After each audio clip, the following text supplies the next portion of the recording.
अस्सलाम वालेकुम स्टूडेंट्स। अच्छा, तो स्टूडेंट हमारा चैप्टर 2 का आखिरी लेक्चर रहता था माइक्रोबायोलॉजी का, हम वो कवर करते हैं। सबसे पहला जो टॉपिक है वो है ऑटोक्लेविंग। अब हम देखते हैं ऑटोक्लेविंग क्या होता है।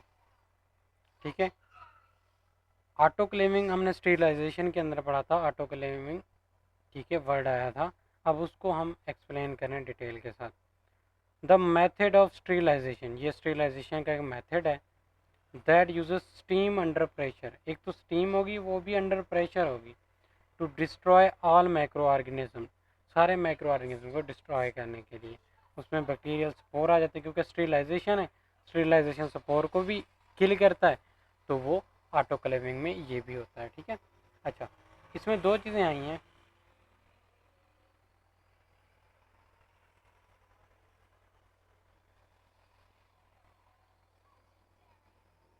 अच्छा, मतलब ये कि एक क्लोज्ड फिगर होगा, क्लोज्ड चीज़ होगी जिसके अंदर पानी भरा जाएगा। जब हम उसको करेंगे हीट, क्या करेंगे, हीट करेंगे कैंडल की मदद से, ठीक है, तो क्या होगा, वो पानी गर्म होगा और उसकी बनेगी स्टीम।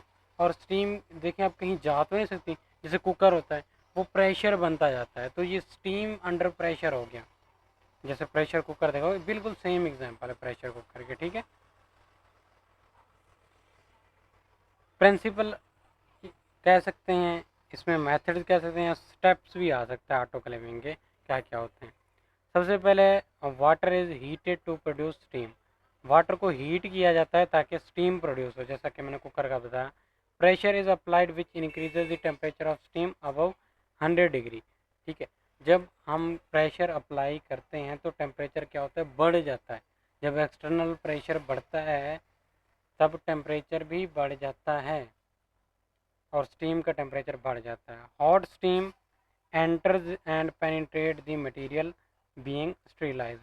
और जो चीज़ हम उसके अंदर रखते हैं स्टेरिलाइज करने के लिए, तो स्टीम उसके अंदर पेनिट्रेट कर जाती है। जब पेनिट्रेट करती है तो आगे देखते हैं क्या होता है। The steam D nature destroys proteins enzyme of micro, तो इंजाइम के प्रोटीन को, सॉरी, माइक्रो ऑर्गेनिज्म के प्रोटीन को, इंजाइम्स को, सबको डीनेचर कर देती है।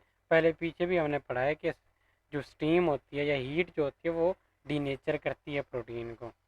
As a result all microorganism including spores are killed. Spore या माइक्रो ऑर्गेनिज्म वो दफन हो जाते हैं, यानी कि मर जाते हैं। यूज कहाँ कहाँ ये यूज़ होता है।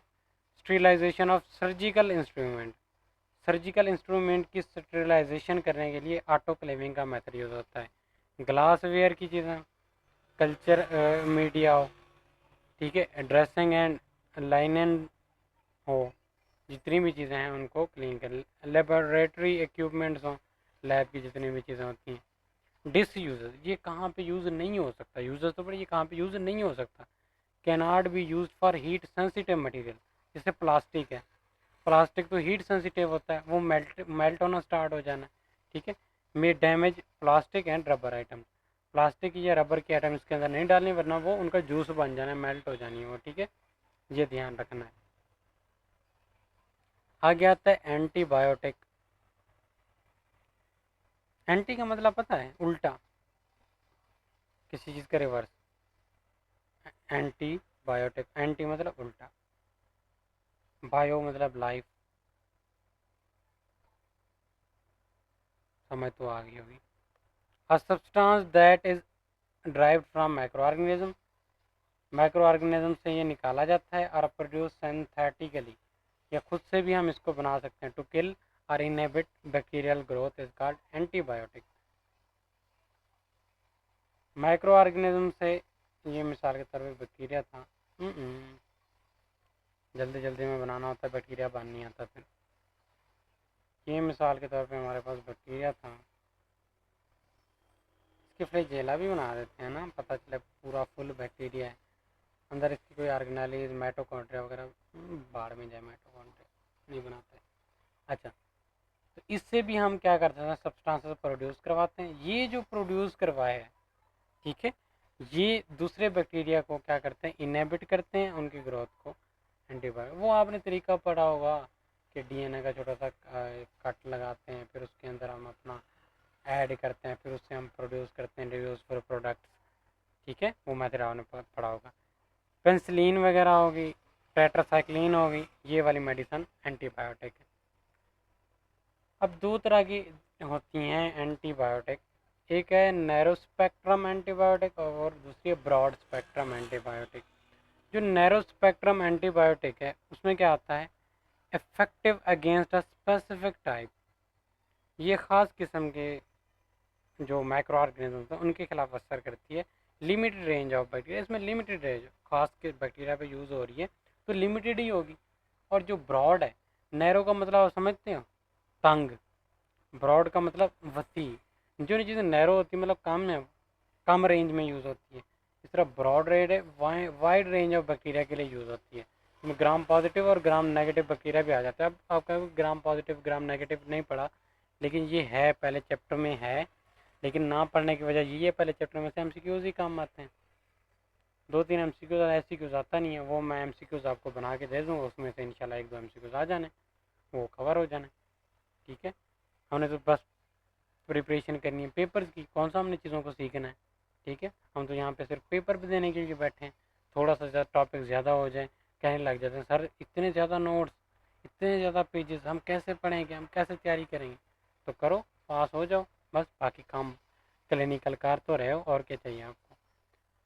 Target single or few types of bacteria, ये एक आधी टाइप पे असर करते हैं, पहले भी बड़ा बताया ऊपर। ये ज़्यादा टाइप के बैक्टीरिया पे असर करते हैं, उनको फड़का देते हैं। ठीक है, use when causative bacteria are known, ये तब यूज़ होते हैं जब बैक्टीरिया का पता हो किस बैक्टीरिया ने ये बीमारी काज की है। बैक्टीरिया का पता हो तब वो ये यूज़ होती है, लेकिन ये कॉजेटिव बैक्टीरिया का नाम भी पता हो तब भी हम उसको यूज़ कर सकते हैं। पेंसिलिन और टेट्रासाइक्लिन, ये आप देख सकते हो।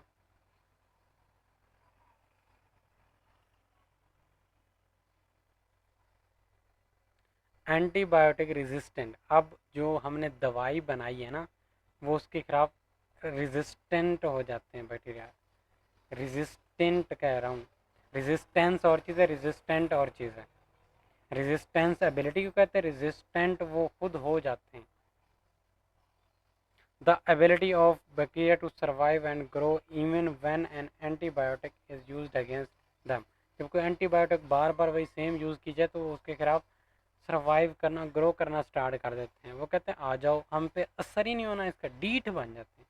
सिंपल वर्ड में जैसे आप लोग हो ना, वो कहते हैं डीठ बन जाते हैं, हम पे जो करो हम बैठे हैं, हम कहीं नहीं जा रहे। अब वो कहते हैं वो डीठ बनने का जो तरीका है वो क्या है, मैकेनिज्म ऑफ एंटीबायोटिक रेजिस्टेंस। ठीक है, तो कैसे बैक्टीरिया डीठ बनते हैं और आप लोग कैसे डीठ बनते हो, तो ये उसके मैकेनिज्म बता रहे हैं, उसके स्टेप्स बता रहे हैं कैसे। इंजाइम प्रोडक्शन, वो कुछ ऐसे इंजाइम प्रोड्यूस कर लेते हैं जो उनको एंटीबायोटिक को मारना स्टार्ट कर देते हैं। जैसे एंटीबायोटिक आई उसको उड़ा दो, डिकम्पोज कर दो, उसको ख़त्म कर दो, डीनेचर कर दो, या उसको सब्सटेंसेस में ब्रेक कर दो, उल्टा उसको खुराक बना लो, मज़े से खा जाओ उसी चीज़ को ही। लाइक बीटा लैक्टामेज जो एंजाइम है वो ब्रेक डाउन कर देता है, तोड़ फोड़ कर देता है पेंसिलिन की। कौन सा, बीटा लैक्टामेज, ये जो एंजाइम है, हाँ, ये पता है जिसके आखिर में ए एस ई आ जाए वो एंजाइम होते हैं, चलें ये सर ने बताया होगा आपको। वो उसको तोड़ फोड़ करके खा जाते हैं, नाश्ता पानी कर जाते हैं उसका। अल्टरनेशन ऑफ टारगेट साइट, लो जी, जहाँ पे एंटीबायोटिक ने टारगेट करना हो तो जिस साइड पे उस साइड को ही चेंज कर दो। हम्म, ठीक है, जैसे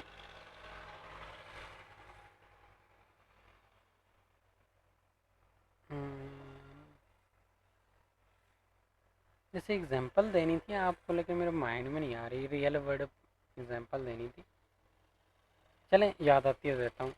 बैक्टीरिया क्या करते हैं, चेंज कर देते हैं part of cell where antibiotic work, जहाँ उसने वर्क करना तो उसी को चेंज कर दो, तो एंटीबायोटिक वहाँ पे अटैच नहीं हो पाएगी और वो वर्क भी नहीं करेगी। लो जी, हो गया काम, उन्होंने जगह ही चेंज कर ली।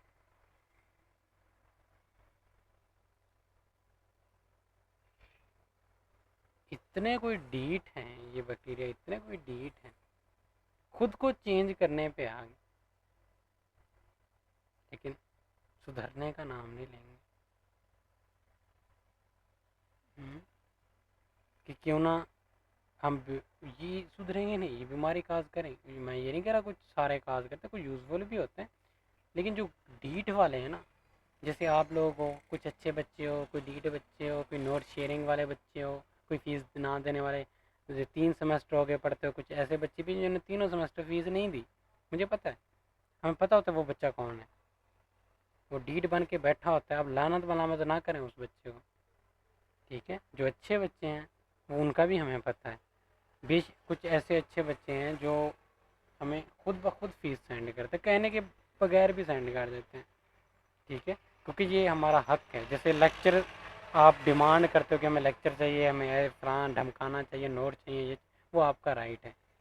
इसी तरह से हमारा राइट है कि आप हमें टाइमली फीस दिया करें, ठीक है। डिक्रीज परमिएबिलिटी, याद है हमने परमिएबिलिटी पढ़ा था पीछे, वो इंक्रीज़ हो जाती है जिसकी वजह से वो अंदर सामान आने लग जाता है। यहाँ से वो परमिएबिलिटी डिक्रीज़ कर देते हैं, हथियार बंद हो जाते हैं वो, कि अंदर कोई ना घुसने पाए। ख़ास तौर पे वो एंटीबायोटिक तो ना घुसने पाए। जब सेल के अंदर वो घुसेगी नहीं तो वो अपने टारगेट तक पहुँचेगी नहीं। तो वो मरेंगे नहीं। देखें कितने हिफाजती इक़दाम करके बैठे हैं बैक्टीरिया। इफ्लक्स पम्प्स, अब क्या करते हैं बैक्टीरिया, अगर खुदा ना खास्ता क्यों कह रहा हूँ, अगर बैक्टीरिया के अंदर घुस भी जाए एंटीबायोटिक, तो वो क्या करते हैं, उसको कोशिश करते हैं जल्दी से बाहर भगाओ, ठीक है। जैसे आप दो लड़कियां खा रही होती है चीज़, तीसरी आए तो वो आप चीज़ लुका लेते हो, फिर पूरी कोशिश करते हो उस लड़की को भगाने की, कि किसी तरह से ये यहाँ से जाए, और जो मैंने अपनी वो लेज़ और वो जो चिप्स लुका के रखी है वो मैं खाना स्टार्ट करूँ। इसी तरह ये भी जितना जल्दी हो सके उसको भगाने की कोशिश करते हैं, ठीक है।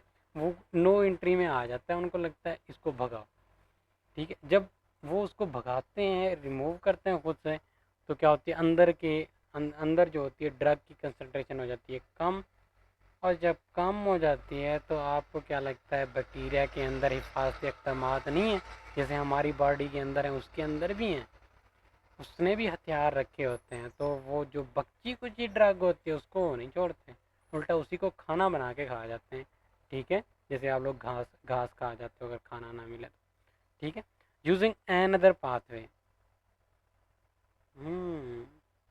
बैक्टीरिया अपना जीने का तरीका ही चेंज कर लेते हैं, स्टाइल ही चेंज कर लेते हैं। अपने जितने प्रोसेस मेटाबॉलिज्म हो रहे हैं, जितने भी प्रोसेस हो रहे हैं उसको चेंज कर लेते हैं, वे चेंज कर लेते हैं, कि एंटीबायोटिक घुस भी जाए, ना भी निकाल पाए हम, फिर भी उसका असर ना हो हमारे प्रोसेस पे, इस तरह से उसको शिफ्ट कर लेते हैं, चेंज कर लेते हैं, ठीक है। देख रहे हैं डीट पना इनका। चलें आगे, हैंड वॉशिंग। आज आपको हाथ धोना सिखाते हैं आज, कैसे हाथ धोते हैं। कभी धोए भी हुए हैं, पता नहीं, नहीं धोए। कुछ बच्चे तो धोते होंगे, जो धोते हैं उनको आज अच्छे वाला तरीका बता रहे हैं। Wet your hand with water, सबसे पहले अपना हाथों पे हल्का हल्का पानी डाल के, सॉफ्ट सॉफ्ट ठंडा सा पानी। उसके बाद आपने क्या करना है, हल्का सा सोप अप्लाई करना है, नरम नरम बिल्कुल सोप अप्लाई करना है पूरे हाथों पे, हर जगह, हाथों पे कोई जगह मिस नहीं होनी चाहिए, ठीक है। अच्छा, लेथर the soap bye rubbing your hand, लेथर कहते हैं स्प्रेड करना, फैलाना सारे हाथों पे, कोई कोना रह ना जाए, लेथर कहते हैं उसमें। तो आप सारे हाथों पे फैलाओ, रब करो ऐसे, जो मैल लगी हुई है सदियों की वो उतारो, ठीक है। स्क्रब ऑल यूर सर्फिसेज, हर जगह आपने रब करना, स्क्रब करना है ज़ोर ज़ोर से। अपनी पाम जो है उस पर भी, हथेली पे उस पर भी करना है, बैक ऑफ हैंड बैक पे करना है, फिंगर्स पे करना है, रिस्ट्स पे भी करना है, कलाइयों जिसको कहते हैं कलाई पे भी करना है, और फिंगर्स के दरमियान वाली जगह जिस पे हमारा हाथ कभी नहीं जाता, फिंगर के दरमियान वाली जगह, वहाँ भी उसकी सफाई किया करें, ठीक है। Rinse your hand completely, dry your hand with a towel. ये रिंस का मतलब मुझे नहीं आता, ये देख लेते हैं, what do you mean by rinse. कभी कभी मीनिंग नहीं भी आता होगा टीचर्स को भी। वॉश करना, इतना सिंपल, इसकी जगह वॉश ही लिख लेते हैं फिर वो, वॉश करना हुआ, हाथों को अच्छी तरह से वॉश करना है, ड्राई करना है टॉवल के साथ। टॉवल भी अच्छा सा हो, ऐसा ना हो वो आपके हाथों से ज़्यादा मैला हो। 200 साल पुराना टॉवल रखा हो, सारी मैल को चल उसी के ऊपर, फिर हाथ सारे प्रोसेस करके एंड पे ऐसे टॉवल से हाथ धो लिए कि ड्राई कर लिए कि टॉवल देखने लायक नहीं था। तो ऐसा नहीं करना। Importance of hand washing in nursing practices. अब इम्पोर्टेंट क्यों है हाथ धोना, वो भी तो पढ़ना है ना। क्रॉस कंटेमिनेशन से बचाता है कि अगर आपके हाथों पे कहीं से जर्म्स लग भी गए, वो आप किसी और जगह ट्रांसफ़र ना कर दो, किसी और को ट्रांसफ़र ना कर दो, उसे कहते हैं क्रॉस कंटेमिनेशन। कि एक जगह से आपने जर्म्स उठाए, उनको मेरा छोटा बच्चा ये वो करके जर्म्स उठा लिए, छोटा क्यूटू सा पिकाचू पता नहीं क्या क्या कहते हैं, पूकी सा जो भी कहते हैं उसको, वो जर्म्स उठाए आपने और दूसरे किसी को ट्रांसफ़र कर दिए। तो ये तो क्रॉस कंटेमिनेशन, इससे बचना है। ठीक है।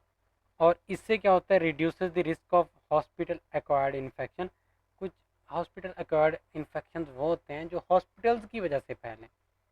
एक बंदा आया इलाज करवाने, उससे कोई इन्फेक्शन था और 10 इन्फेक्शन और लेके गया साथ। ये बात भी तो नहीं सही। हैंड वॉश करेंगे तो उससे भी बच जाएंगे।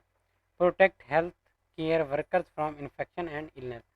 हेल्थ केयर वर्कर जो जितने भी वर्कर काम कर रहे होते हैं, आपका स्टाफ होता है, वो भी इन्फेक्शन से बच जाएगा, बीमार होने से बच जाएगा। इसी तरह से एंटीबायोटिक रेजिस्टेंस भी नहीं पैदा होगी, और इससे आपकी हाइजीन जो होती है वो बरकरार रहेगी और इसका कल्चर प्रमोट होगा। आपको देख के और लोग भी ऐसे हाथ धोना सीख जाएंगे। ठीक है। आगे कुछ छोटी मोटी टर्म्स आ गई, डेफिनेशन ही हैं। इसका क्वेश्चन बन सकता है 5 नंबर का, 6 नंबर का, 5 नंबर का ही बनेगा। तो उसमें से डेफिनेशन आ सकते हैं। सेप्सिस क्या है, कंडीशन है when body is fighting against severe infection. अब जब हमें इन्फेक्शन हो जाता है तो हमारी बॉडी उनके खिलाफ लड़ती है, वो जो लड़ रही है उस कंडीशन को सेप्सिस कहते हैं। Asepsis condition where body is not fighting to any infection. Infection हो गया लेकिन बॉडी सोई पड़ी है, वो फाइट ही नहीं कर रही, या तो उसे पता नहीं चला, या कोई ऐसी बीमारी थी जिसकी वजह से उसके सेंसेस काम नहीं कर रहे हो इंसान के। ठीक है। जैसे एड्स वगैरह में ज़्यादा हमारी वो नहीं काम करते, क्या करते हैं, इम्यून सिस्टम वीक हो जाता है, वो काम नहीं करता। ठीक है। माइक्रोबिस्टेटिक एजेंट, ऐसे एजेंट जो इनहिबिट करें ग्रोथ को, उसे क्या कहते हैं, माइक्रोबिस माइक्रोबाइस्टेटिक एजेंट। माइक्रोबाइस्टेटिक एजेंट। अगर माइक्रोब देखें तो पता है माइक्रो ऑर्गेनिज्म, स्टैटिक का मतलब होता है रुकी हुई चीज़,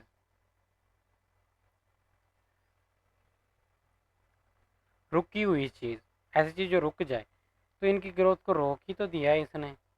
स्टैटिक रुकी हुई, डायनामिक चलती हुई, ये टर्म्स हैं। स्टैटिक रुकी हुई, एक जगह रुकी हुई है होती है जो स्टैटिक कहते हैं, डायनामिक जो चल रही होती है। ठीक है। माइक्रो बिया एक तो ये वर्डिंग,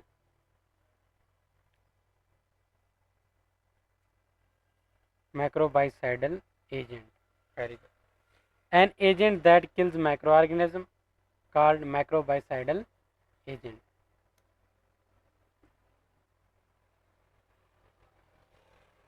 ऐसे एजेंट जो माइक्रो ऑर्गेनिज्म को किल ही करते हैं, वो ग्रोथ को रोकते हैं, मतलब एक एजेंट है उसकी ग्रोथ को रोक दिया, आगे बढ़ने नहीं देना, और एक है सीधा उसको उठा उठा के फेंक फेंक के मार डालो।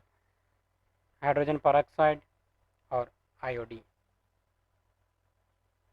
आयोडीन का फॉर्मूला बच्चे पूछेंगे, आयोडीन का फॉर्मूला क्या होता है, छोटे से चिन्ह मिन्ने होते हैं, कुछ भी पता नहीं चलता। सैनिटाइजर, सैनिटाइजर का तो किसी को नहीं पता होगा, फ्री में मिले थे कोरोना के दौरान।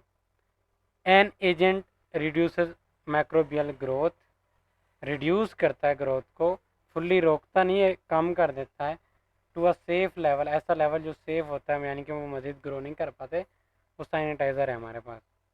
सैनिटाइज़र की कंपोजिशन क्या थी, किसी को पता है? एथानॉल होता है उसमें, और मेरे ख्याल से 20% एथानॉल होता है, 8% मुझे एग्जैक्ट याद नहीं है। सैनिटाइज़र के अंदर कितना हमारे पास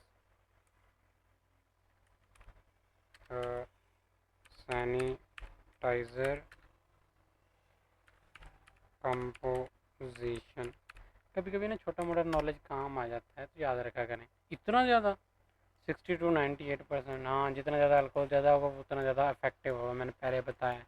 तो उसमें 60 से 90% अल्कोहल ही होता है, और उसके अंदर एथनॉल होता है, एसोप्रोपानॉल होता है, एन प्रोपानॉल होता है, जो माइक्रो ऑर्गेनिज्म को न्यूट्रलाइज कर देता है। Very good. स्टैंडर्डाइजेशन, जी स्टैंडर्डाइजेशन क्या है? ये भी एक स्टैंडर्डाइजेशन का प्रोसेस है जो यूज़ करता है series of heat treatment. Series में क्या कहते हैं, थोड़ी सी हीट दी, फिर हीट दी, फिर हीट दी, फिर स्टेप के अंदर हीट देना टू एलिमिनेट बैक्टीरियल स्पोर, ताकि बैक्टीरियल जो स्पोर्स हैं उनको एलिमिनेट किया जा सके। ठीक है, कहाँ से? लिक्विड से। तो यहाँ पे हमारा चैप्टर एंड हुआ, और मुबारकबाद, मिठाई बांटो, एक चैप्टर एंड हो गया। तो अगले लेक्चर तक के लिए, अगले चैप्टर तक के लिए अल्लाह हाफिज़।